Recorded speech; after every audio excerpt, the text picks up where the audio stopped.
Planos de desenvolvimento individual. Programa de desenvolvimento gerencial. Leia aqui então o seguinte: nós temos que pegar dos gestores de primeira e segunda instância, fazer mapeamento e avaliação de competência técnica e comportamental, montar planos de desenvolvimento, mas não é só isso. Nós temos que montar uma escola de desenvolvimento de líderes. Por quê? Porque nós não fomos preparados para sermos gestores. Nós fomos preparados para sermos gestores de processos e não de pessoas. Olha que legal isso, gente. Então isso vai ao encontro de um processo de desenvolvimento sustentável. É isso que pede a tal da resolução. E aí o que acontece? O que não será feito? É importante a gente deixar claro, eu adoro quando diz isso. O projeto não abordará a gestão das competências dos servidores que não ocupam cargos ou funções gerenciais. Então o foco são projetos. Quer dizer que nós nunca vamos implantar isso nos demais? Não, não quer dizer isso. Quer dizer que essa resolução trata, vamos iniciar o processo nesse foco, tá? E aí nós temos algumas metas. 90% dos comitês regionais criados até maio de 2012, 80% das equipes envolvidas no projeto com uma capacitação de 32 horas, 50% dos cargos de função de natureza gerencial mapeadas até junho de 2013. Detalhe, junho de 2013 foi ontem. O tempo está voando, tá certo? Então nós temos que trabalhar. 50% dos ocupantes do cargo de funções de natureza gerencial avaliados até junho também. 50% dos planos de desenvolvimento individual já criados, já estabelecidos. E dos 70% dos programas do desenvolvimento de liderança também já em andamento. Então, essas são as metas que nós temos que cumprir, que nós temos que realizar. E aí, então, como nós vamos fazer isso? Entender o que é competência, então. Vamos lá. Quando a gente fala, para a gente atingir, então, todos esses objetivos, todas essas metas, a gente precisa entender competência. Eu não quero pegar aqui um histórico da competência, lá da época de Taylor e Fayol, porque isso não vai adiantar muito, não. Mas eu vou trazer aqui um pequeno resgate aqui, só para a gente pegar uma linha da maneira que nós temos que trabalhar, que nós temos que executar. Quando a gente fala de competências, basicamente nós temos duas escolas. Uma escola americana e uma escola francesa. A escola americana começou na década de 70 com esse autor aqui, o McLaren, quando ele falava o seguinte: ele definia as diferenças entre competência, aptidão, habilidade e conhecimento. Ele falava que competência era uma característica da pessoa relacionada ao porquê ela tem um desempenho maior na realização de uma tarefa. É isso que ele falava, que a pessoa era, então, a competência. Aptidão, talento natural de uma pessoa para uma determinada tarefa. Habilidade, demonstração de um talento específico na prática. Então, a habilidade, ele fala quando você vai lá e mostra. Conhecimento, o que as pessoas precisavam, então, saber para executar uma tarefa. E a competência, nessa época, era reconhecida como um estoque de recursos que o profissional tinha. E por ser considerado como esse estoque de recursos, esse modelo começou a ter algumas críticas desse modelo. Por quê? Porque eles falavam primeiro que era apenas um rótulo moderno, isso lá em 70, tá certo? Para administrar uma realidade organizacional fundamentada nos princípios de controle de Taylor, tá certo? Agora entrou um autor já da escola francesa que ele argumentava o seguinte: olha que interessante. Um conjunto de habilidades e requisitos definidos a partir do cargo não atende às demandas de uma organização complexa, mutável em um mundo globalizado. Em 1970. Você imaginou isso agora? Como que seria? Tá certo? Então, onde entra a linha da escola francesa, que também no debate surge ali na década de 70, onde o foco da escola francesa era a aproximação do ensino das necessidades reais das empresas, principalmente das indústrias. O que eles falavam? Que as escolas não capacitavam os profissionais, os alunos, para que, quando eles entrassem no posto de trabalho, então esses profissionais vinham para o ambiente de trabalho sem condições de executar os seus trabalhos, porque existia uma distância entre o que ensinava na escola e o que era necessário para a indústria. Se nós observarmos isso aqui, nós estamos falando do Senai. Igualzinho. Senai para a indústria, Senac para o comércio, as escolas de enfermagem especializadas. Percebe? Onde tem esse processo. Quer dizer, o que eu quero dizer com isso? Que nós repetimos a história, estamos exatamente nessa mesma situação.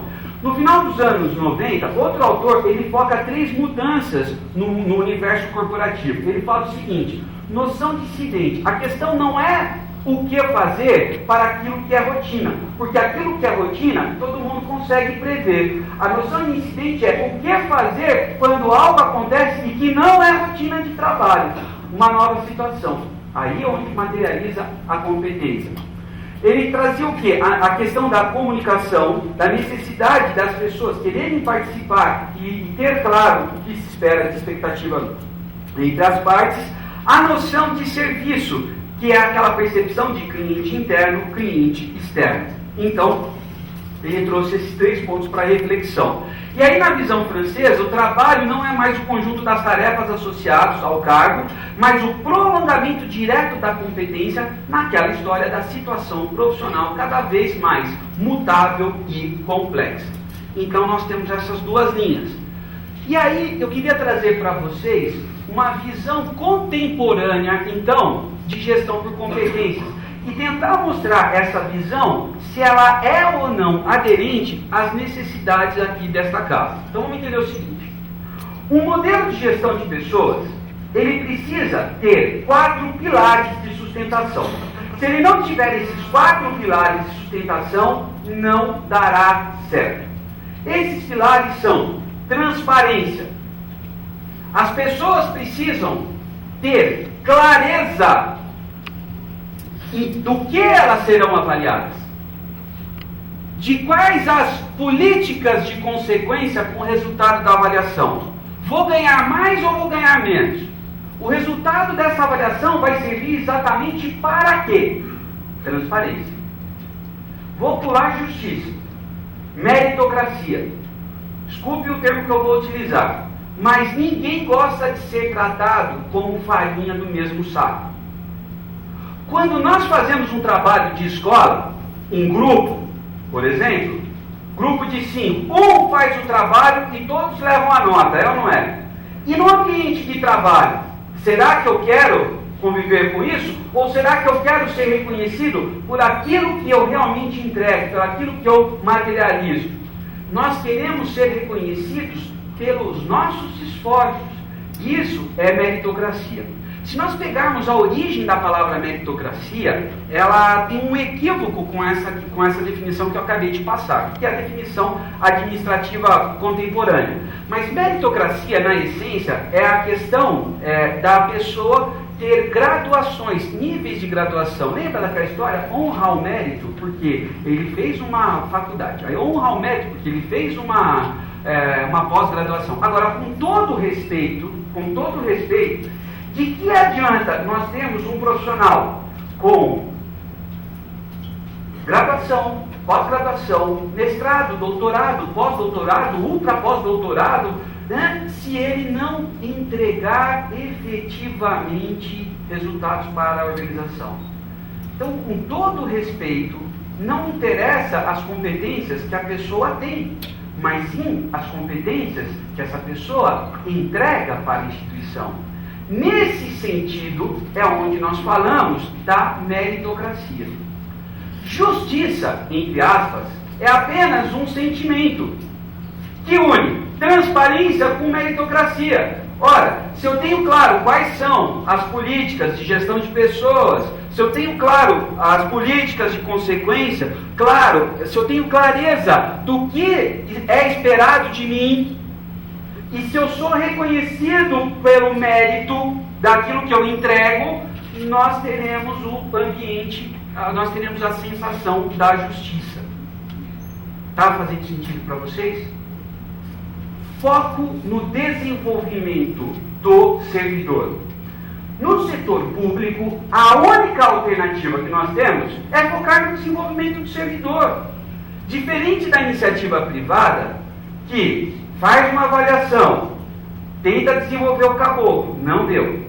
Aí vai lá, faz novo treinamento, não deu. Vai lá, faz novo treinamento, não dá. Manda, promove o cidadão para o mercado de trabalho, promove esse mercado de trabalho, uma maneira carinhosa, tá certo a gente falar. No serviço público, nós não vamos fazer isso com o servidor.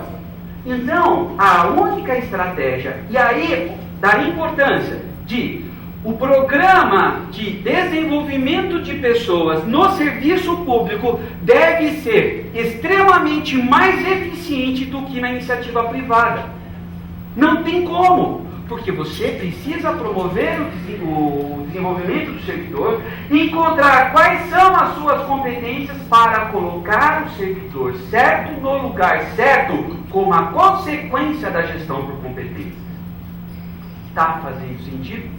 Ou será que a gente nunca viu profissionais totalmente desmotivados, não entregando, porque ele está numa área ali que não tem nada a ver com a natureza que ele trabalha? Vocês já viram algum profissional assim? Está fazendo sentido isso para vocês? Então, esses são os 4 pilares que um modelo de gestão de pessoas deve ter. Esses 4 pilares, na realidade, compõem um modelo de gestão de pessoas que o TRT aqui da 15ª está preparando, inclusive com a gestão por competências. Quando nós temos esses 4 pilares e nós temos uma estrutura do alinhamento da estratégia organizacional com competência pessoal, nós atingiremos lá os resultados. Esse é o nosso foco, o nosso objetivo. Mas muito se fala em competências, né? Toda hora fala competência aqui, competência ali, mas o que é a tal da competência? A pergunta é, vocês já ouviram falar que competências é o famoso chá, conhecimentos, habilidades e atitudes? Alguém aqui nunca ouviu falar disso? Só para eu saber aqui. Nunca ouviu. Então a maioria das pessoas já ouviram, e é muito chato, tá certo? Só colocar um TO aqui, é muito chato ficar falando dessa história, mas eu vou passar rapidinho. Quando a gente fala de competência, nós estamos falando que competência é um agrupamento de conhecimentos, habilidades e atitudes. Conhecimento é você saber a técnica. A habilidade é quando você coloca essa técnica em prática. Então, por exemplo, adquirimos conhecimento na vida, na escola, nas palestras, nos livros, no dia a dia. Só que nem tudo aquilo que eu adquiro conhecimento eu coloco em prática. Quando eu coloco em prática um conhecimento adquirido, eu estou desenvolvendo a habilidade. Só que na realidade é a atitude que faz eu colocar em prática um conhecimento adquirido. Aquela necessidade quando eu ajo. Vou dar um exemplo. Fiz lá o curso de primeiro socorro, sou o primeiro aluno da turma, tudo bem? Fiz provas, tudo tal, tenho conhecimento. Aí na parte prática, fiz lá aquela aula prática, aquela prova prática, tinha um boneco, um Bob, lembra aquele boneco? Massagem cardíaca, respiração boca a boca, tudo, tá? Sou lá, sou bom, sou o cara. Daí estou caminhando na rua, tudo tal, indo para casa, passa um cidadão aqui do meu lado e cai duro. Puf! Então eu. Tudo bem? A pergunta é, tenho competência sim ou não? Adiantou alguma coisa? Eu sou o melhor aluno da turma? Com todo respeito, não interessa as competências que cada servidor tem. Nem as que você tem, nem que a equipe de vocês tem. O que interessa são as competências que cada servidor entrega para a instituição. E isso é fundamental.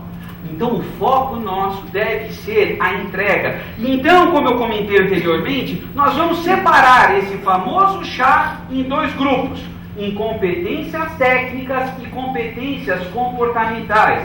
Quando nós falarmos de competências técnicas, nós estamos falando de idiomas, de legislação, de equipamento. Equipamento aqui não tem tanto não, né? Mas nós estamos falando dos sistemas informatizados, dos processos que vocês têm que conhecer. Tudo isso faz parte do rol das competências técnicas. Já as competências comportamentais são os comportamentos que as pessoas devem demonstrar. Criatividade, flexibilidade, foco no jurisdicionado, foco em resultados. Como nós vamos encontrar isso também? Bom, só que, como eu acabei de comentar, o fato da pessoa ter um determinado conjunto, né, de conhecimentos, habilidades e atitudes, não é a garantia que essa pessoa irá agregar valor para a organização. Por quê? Por quê? Opa, apertei o botão errado. Porque a avaliação de competências não é avaliação de desempenho. Não podemos confundir. São dois instrumentos complementares, mas distintos. O foco do projeto da Resolução 92 não é a avaliação de desempenho. O foco é a avaliação de competências. Competência é a matéria-prima para eu ter um bom resultado. E aí você deve estar pensando assim: não entendi. Então, vou usar o recurso do futebol para a gente explicar a diferença de competência e de desempenho. Vamos lá, pessoal, túnel do tempo. Copa do Mundo de 1994. Onde foi? Estados Unidos. Campeão foi o Brasil. Homem da Copa? Romário. Ganhamos a Copa, tudo tal. Jogamos um futebol que nós adoramos? Que nada. Está parecendo a seleção ontem aí e tal, né? Ainda bem que o pessoal vai também lá em Goiânia, porque senão só os paulistas que vão ficar com essa marca. Mas lembra que a gente reclamava do Zinho, que a gente chamava Zinho enceradeira, que ele recebia a bola e ficava girando. Ou do Raí, que a gente falava, que raio que ele está fazendo ali no meio campo? Lembra dessa história? Ganhamos a Copa. Vamos voltar um pouquinho mais no túnel do tempo. Copa do Mundo de 1982. Vocês lembram dessa Copa? Não lembro, nada nem nascido, né? Sei, tudo bem. Mas assim, vocês já ouviram na história a Copa de 82, que foi na Espanha. Vamos lá. Seleção brasileira. Valdir Pérez, Luizinho, Leandro, Júnior, Toninho Cerezo, Zico, Sócrates, Falcão, Casagrande. Lembra disso? Éder, Nelinho. Técnico, vocês lembram do técnico? Tele Santana. Voa, canarinho, voa. Lembra disso também? Canto mal pra caramba, mas é assim a chance que eu tenho para vocês ouvir. Tínhamos competência saindo pelo ladrão. Fomos campeões? Não. 3-0 da Itália, um tal de Paulo Rossi, que danado, soltaram o caboclo 3 meses antes da Copa, que ficasse preso só durante mais 3 meses, não é verdade? E aí, gente? Atingimos resultado, mas tínhamos competência saindo pelo ladrão, percebe? Consegue enxergar a diferença de competência e desempenho agora? Agora, para esta casa, o que é necessário? Competência ou desempenho? Hã? Qual dos dois? Os dois! Porque não adianta eu chegar a atingir resultados passando por cima de tudo e de todos, inclusive dos valores da casa. Mas também não adianta eu ser um amor de pessoa, ter competência e não materializar. Nós precisamos então ampliar o conceito de competências, falando da avaliação de desempenho com foco em competências. E esse instrumento de avaliação de desempenho com foco em competências, ele é composto por 4 perspectivas: competência técnica, competência comportamental, nós já falamos dela, mas também de resultados, porque não adianta nada você ter uma pessoa ótima tecnicamente, ótima na parte comportamental, mas que não atinja resultados. Agora, também não adianta você ter uma pessoa ótima tecnicamente, que atinja resultados maravilhosos, mas que destrói a equipe. Mas também não adianta nada você ter uma pessoa ótima tecnicamente, ótima na parte comportamental, que atingiu as metas que foram traçadas, entretanto, deixou de executar alguma das suas atribuições, das suas responsabilidades que estão descritas no seu documento de descrição de função. Eu não posso dizer que o instrumento, que o desempenho dessa pessoa foi 100%. nós precisamos deixar claro para as pessoas o que se espera delas. Vamos entender o seguinte: eu só posso avaliar desempenho. Vamos pensar assim, ó. Se eu pegar a palavra desempenho e eu tirar ficou o quê? Empenho. Eu só posso avaliar desempenho daquilo que fora empenhado. Todos vocês, sem exceção, quando vocês entraram na seção, no setor, na unidade que vocês trabalham hoje, todos vocês, sem exceção, vocês receberam ali uma lista dizendo todas as suas atribuições, detalhado, o que você teria que fazer. Vocês também receberam uma outra lista falando assim, quais eram as competências técnicas que você deveria dominar para fazer aquilo. E uma terceira lista dizendo quais eram os comportamentos que você deveria ter para agir naquele ambiente de trabalho. Sim ou não? Não receberam? Então, nós não temos o direito de fazer avaliação de desempenho, porque não está empenhado. Isso significa que, segunda-feira, quando vocês chegarem, que hora que vocês começam o trabalho?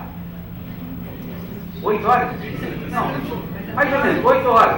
Segunda-feira, quando você chegar lá, 8 horas da manhã, não vai ter nada para fazer, tá certo? Você passou 2 dias fora, tá? Você vai ter passado 2 dias fora. Segunda-feira não vai ter nada para você fazer.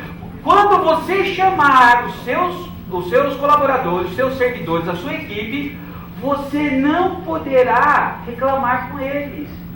Porque tu não fez o empenho. Nós só podemos avaliar desempenho daquilo que fora empenhado. Primeira lição que vocês podem levar e começar a colocar em prática: transparência. Deixe claro para as pessoas o que você espera delas. Será que as pessoas têm essa clareza? E aí o que acontece? Vou dar um exemplo aqui. O cidadão fala assim, eu me mato de trabalhar, tal, para ganhar aquela merreca daquela contribuição que cai todo final de mês lá na minha conta. E você, gestor, fala assim, mas o cara não está fazendo aquilo que é de responsabilidade dele. E vocês estão falando da mesma situação. O que está divergindo, na realidade, é o entendimento de empenho e desempenho. Vocês não estão respeitando o princípio do modelo de gestão de pessoas, transparência. As pessoas precisam ter clareza do que é esperado delas. E por mais que a gente ache que as pessoas tenham essa clareza, não se iludam, porque as pessoas não têm essa clareza. Então, o modelo que nós vamos construir é um modelo que vai encontrar e vai deixar claro exatamente o que se espera dessas pessoas. Por quê? Da avaliação dessas 4 perspectivas, então primeiro nós faremos um empenho. E depois dessas 4 perspectivas, nós teremos o quê? A avaliação de cada uma delas para gerar um tal de coeficiente de desempenho do servidor, que vai mostrar a efetiva entrega desse servidor para o tribunal. Não a competência que ele tem, mas sim a competência que ele entrega. Em outras palavras, nós precisamos criar um instrumento que deixe claro para as pessoas o que é esperado de cada uma delas.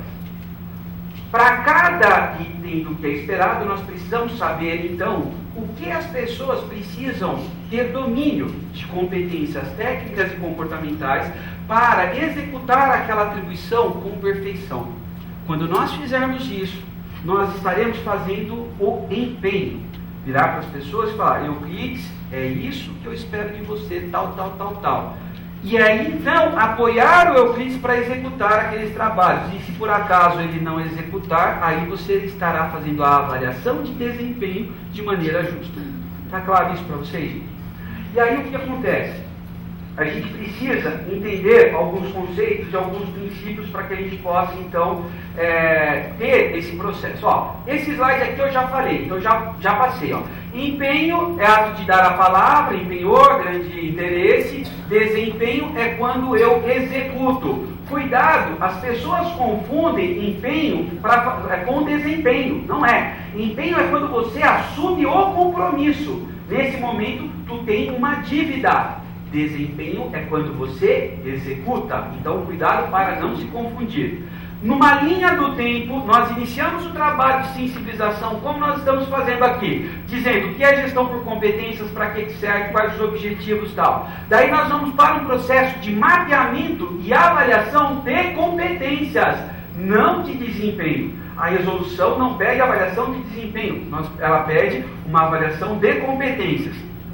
Daí nós preparamos gestores e servidores para dar e receber feedback. Por quê? Nós não fomos preparados para sermos gestores de pessoas, nós fomos preparados para sermos gestores de processos. Então, se eu quiser promover o desenvolvimento das pessoas, dos servidores que eu lidero, eu preciso dar ferramentas para vocês, para que vocês possam extrair desses profissionais o melhor que eles podem entregar, tá? E então, a gente prepara os gestores para dar feedback, então vai para o momento do dar feedback e fazer o empenho. Dali, depois de um determinado tempo, é onde ocorre a avaliação de desempenho com foco de competência naquelas 4 perspectivas. E é importante dizer que quando termina a avaliação de desempenho, volta para o novo feedback. E aí passa dali um tempo e esse ciclo nunca termina. E se nós olharmos para essa figura, a gestão por competências, ela acontece somente aqui, ó, no acompanhamento pelo gestor. Porque o restante é mapeamento e avaliação. Gestão por competências, somente o gestor pode fazer. Somente você pode promover o desenvolvimento da sua equipe. E só para deixar claro que a avaliação de competências é o primeiro passo, é o primeiro degrau. Eu só consigo fazer a avaliação de desempenhos com eficiência se primeiro eu fizer a avaliação de competências. O primeiro passo, nós estamos dando o primeiro passo. Depois vai lá para a avaliação de desempenho. Só que não é, a avaliação de desempenho não é gestão do desempenho, é um outro instrumento. A avaliação de desempenho é como olhar o retrovisor de um carro. O que eu estou olhando? O passado. Era para executar não sei quantos processos, fiz ou não fiz. É o passado. Gestão do desempenho é como olhar o para-brisa do carro, onde eu estou vendo o quê? O futuro, onde eu quero chegar. Então, tomar as iniciativas proativamente para garantir que os resultados sejam atingidos. Então, a avaliação de competências é um passo. Segundo passo, gestão por competência. Avaliação de competências é o primeiro passo. Segundo passo, avaliação de desempenho. Terceiro passo, gestão do desempenho. Tá certo? Então vamos lá. Benefícios para a instituição. Gestão estruturada e compartilhada de pessoas.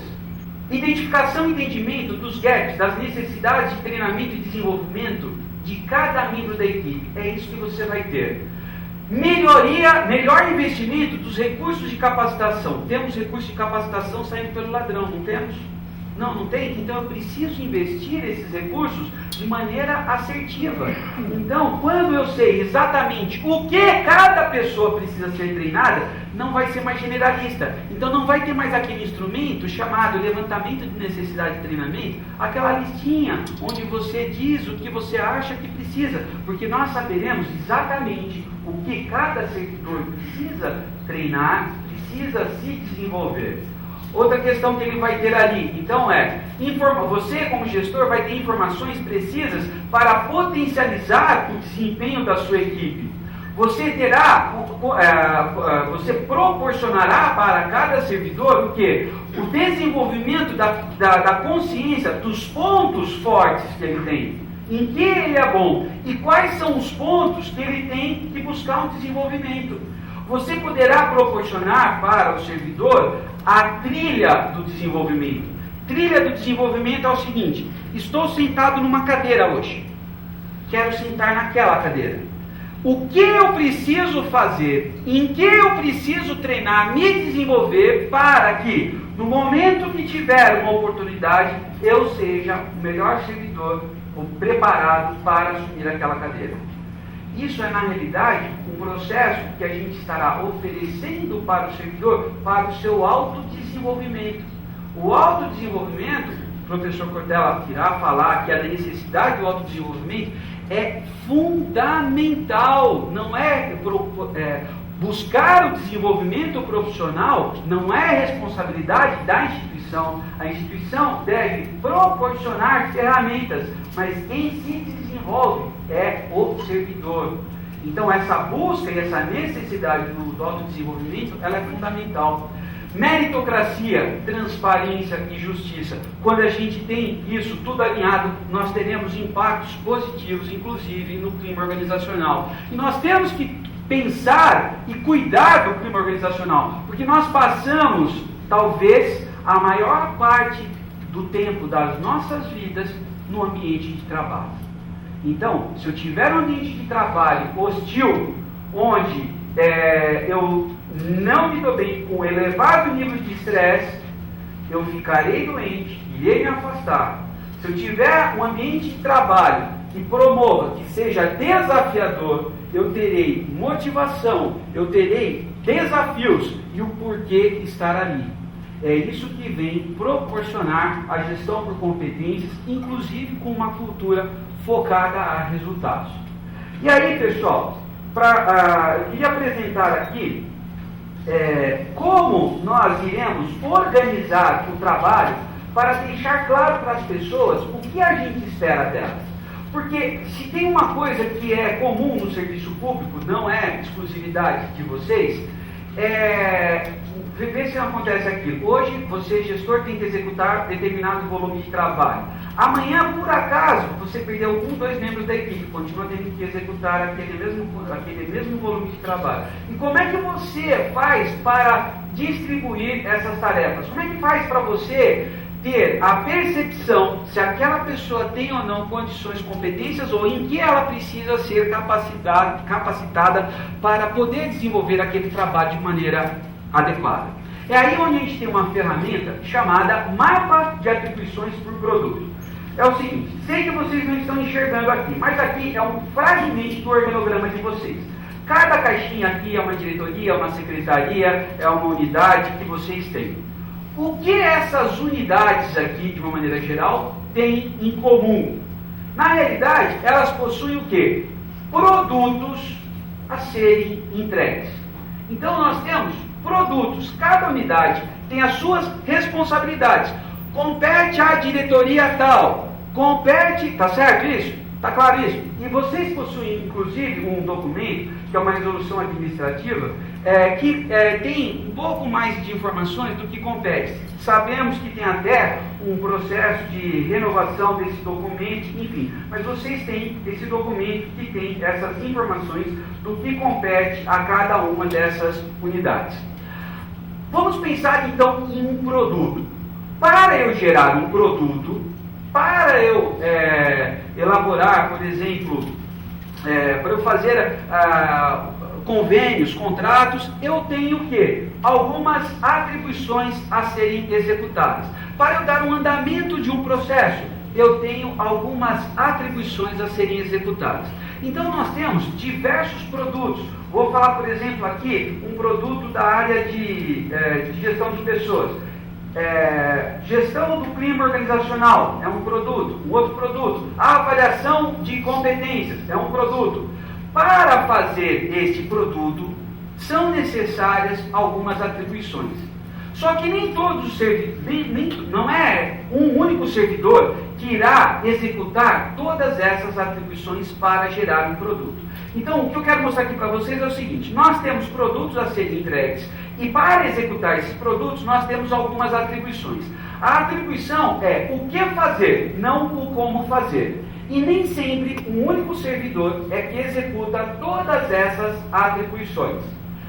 Mas se nós então identificarmos todos os produtos de cada unidade, de cada área, nós saberemos então o que é esperado daquela unidade. Alguns exemplos aqui da área de gestão de pessoas. Organização do concurso público. Bom, para fazer a organização do concurso público são necessárias diversas ações. Programa Jovem Aprendiz, programa de estágio, plano de cargos e salários, avaliação de desempenho por competências, diversos produtos. Assim como nós temos outros produtos, outros exemplos de produtos. Apoio à atividade jurisdicional, movimentação de processos do PJE, repactuação contratual, formalização de contratos e convênios, gestão da autuação, monitoramento da sessão de julgamento, todos são produtos a serem entregues. Vocês reconhecem esse termo produtos aqui? Está tudo bem? Está fazendo sentido aqui para vocês? Para executar cada um desses produtos são necessárias algumas ações, alguns procedimentos de serem executados. Eu dei um exemplo aqui do desdobramento de um produto, organização do concurso público. Para ter a organização do concurso público, ou seja, para lançar um novo concurso, é preciso o quê? Ter o dimensionamento do quadro de vagas, elaborar o termo de referência para a contratação da instituição promotora do concurso, contratar a instituição promotora, elaborar o edital, monitorar o desempenho e assim por diante, diversas atribuições para executar esse produto. Nem sempre é o mesmo servidor que irá executar todas essas atribuições. Está fazendo sentido para vocês? Mas nós temos então clareza do que? Pensa o seguinte, se eu pensar no produto, nunca vai mudar a estrutura. Pode mudar o gestor, trocou o presidente novo resolve trocar os gestores. Não tem problema. Aquela unidade continua sendo responsável por fazer aquele produto. E para fazer aquele produto, continua sendo necessário de ser executadas algumas atribuições. Está fazendo sentido para vocês? Então o que acontece? Quando a gente pensa nesse processo, eu tenho lá a atribuição, eu tenho o produto e as atribuições. E você como gestor, você tem algumas cadeiras, que são as pessoas que você vai gerenciar, que você vai liderar. Então, você irá fazer o quê? Associar cada atribuição dos produtos às cadeiras, dizendo o que, quem faz o que. Tudo bem? Estão enxergando isso? Daí o que acontece? Por exemplo, esta pessoa que senta nessa cadeira, por acaso, saiu da área. Entrou uma outra pessoa, tudo bem. Saiu da área, não entrou outra pessoa. Você, como gestor, terá que fazer o quê? Pegar essas atribuições e redistribuir. Só quando a gente tiver esse processo orientado de uma maneira clara, nós passaremos a ter condições de fazer um empenho com cada servidor com clareza. E aí a gente ainda pode evoluir nesse processo, nesse modelo. Eu tenho então um produto. Para eu realizar esse produto, eu tenho aqui cada uma das atribuições. E para realizar esta atribuição, eu preciso conhecer quais competências técnicas. Então eu preciso conhecer o Word, Excel, o sistema tal, o plano de cargos e salários, o organograma, regimento interno. Então eu tenho cada competência técnica que eu preciso conhecer, dominar para executar esse produto. E para cada competência técnica, nós teremos o nível de proficiência. Então ele precisa conhecer Excel avançado ou não, Word avançado ou não. Quando eu associar que aquele produto, quem vai executar é tal servidor, passa a ser, carregar esse servidor, passa a ter a necessidade de ter domínio de tais competências técnicas. Então, nós como gestores teremos a informação se aquele servidor tem ou não aquelas competências técnicas, podendo promover as ações de capacitação sob demanda, para que a gente tenha eficiência e tenha assertividade no instrumento de avaliação. Está fazendo sentido para vocês? É isso que nós vamos construir. Tenho convicção que vocês, pela minha curta explanação aqui, que vocês ainda têm dúvidas desse processo. Não tem problema. O nosso encontro de hoje à tarde e de amanhã, o dia inteiro, será justamente para explorar esses detalhes. O que eu quero, o meu objetivo aqui é colocar na cabecinha de vocês a ideia geral do modelo que nós vamos construir, porque depois nós iremos detalhar. Então, algumas dessas questões: a construção do cenário com base nas diretrizes da unidade do regimento interno. Esse modelo, ele é construído de forma participativa. Não é a consultoria que vem aqui e faz. Não, nós vamos construir esse modelo juntos. Lembra que eu comentei, para eu ter sucesso, na implantação de um modelo, de um projeto no setor público, eu preciso ter a participação das pessoas, é isso que vai acontecer. Então nós teremos essa participação. Possibilita o gestor e a sua equipe a visualização de melhorias. Quando vocês estiverem executando esse processo, a gente já vai encontrar o que fazer. Não é volátil, quer dizer, não muda com o passar do tempo. E isso tem essa facilidade de reutilização em eventuais mudanças. Isso não compete mais a tal unidade, compete a outra unidade. A gente não perde esse material que foi produzido. E aí, vamos pensar o seguinte: a responsabilidade do superior imediato passa a ser o quê? As atribuições que estão associadas diretamente a ele naquele produto, assim como a garantia da entrega daquele produto. Você, como gestor, você é responsável pela entrega dos produtos designados da sua área. Custe o que custar. Essa é a sua responsabilidade. Então, você será avaliado pela qualidade que você estará entregando cada um dos produtos designados à sua área. Mas tudo isso nós vamos construir de uma forma participativa. E aí, pessoal, só para a gente fechar esse processo, aqui, um dos pontos que nós temos que trabalhar é a competência comportamental. Eu gostaria de fazer uma reflexão aqui rapidamente, né, dessa perspectiva comportamental, que ela é fundamental, ela é importantíssima no processo. E vamos entender o seguinte: primeiro, comportamento não é aquilo que eu faço, mas sim o que o outro observa do que eu faço. Vê se faz sentido para vocês. Se eu estiver aqui, sentado, conversando com vocês e tal, vocês podem falar assim: pô, o cara não sabe nem se comportar. Alguns podem estar pensando assim: não, mas o que o Rogério está tentando fazer é dar um exemplo. Outros podem estar pensando qualquer outra coisa que é melhor nem falar agora, tá certo? Mas todos estarão observando a mesma situação.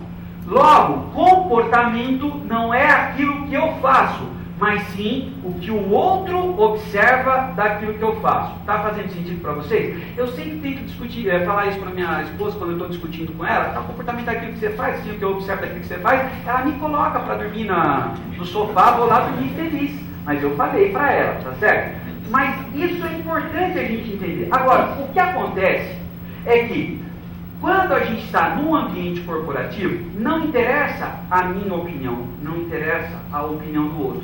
Nós precisamos entender o que é aqui era só a definição de comportamento. É o conjunto das reações que podem ser observadas em um indivíduo. Então, quando a gente tem esse processo do comportamento, eu preciso entender que o comportamento não é aquilo que eu faço, e sim o que o outro observa daquilo que eu faço. Então, é fundamental nós termos o quê? Um entendimento de quais são os comportamentos necessários para cada tribunal. Então, no caso aqui, para essa casa. Quais são os comportamentos que nós precisamos aqui no tribunal? Justamente para que a gente consiga reduzir essa subjetividade. Então, o que eu quero dizer é o seguinte: nós não vamos avaliar o conceito criatividade. Criatividade é a capacidade de pensar fora da caixa, trazer ideias inovadoras. Avalie o Rogério em criatividade numa escala de 1 a 5. Não precisa nem soltar a avaliação, já sei, é 4, 5, 4, 5, 4, 5, 4, 5. Isso não adianta. Nós vamos avaliar as pessoas nos comportamentos observados. Por exemplo, se ela entrega os trabalhos nos prazos estabelecidos, se ela promove o desenvolvimento da equipe, se ela entrega os trabalhos com a qualidade que é necessária. Então, nós iremos fazer esse processo. E aí, eu vou fechar aqui, deixando um ponto para reflexão, e que isso nós vamos trabalhar à tarde com vocês. Podemos ver os valores das pessoas? Nós podemos trabalhar as atitudes das pessoas? Como nós podemos e devemos trabalhar os comportamentos das pessoas?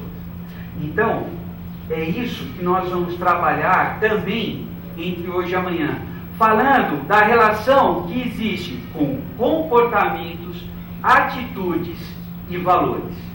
Como que nós vamos trabalhar essas 3 palavrinhas no modelo de gestão de pessoas. Tá certo, pessoal? Então, eu encerro por aqui, colocando esses pontinhos, esse ponto aqui que eu estou parando aqui para essa reflexão. Eu gostaria que vocês começassem com o seguinte pensamento para nós debatermos na parte da tarde. Será que nós podemos mudar comportamentos nas pessoas? Será que nós podemos mudar a atitude nas pessoas? Qual é a relação que tem de comportamento, atitude e valores para que a gente possa ter um processo de gestão de pessoas adequado? Isso a gente trabalha no período da tarde, tá bom? Alguma recomendação aqui especial? Então, pessoal, por enquanto é isso e a gente continua se vendo à tarde. Obrigado.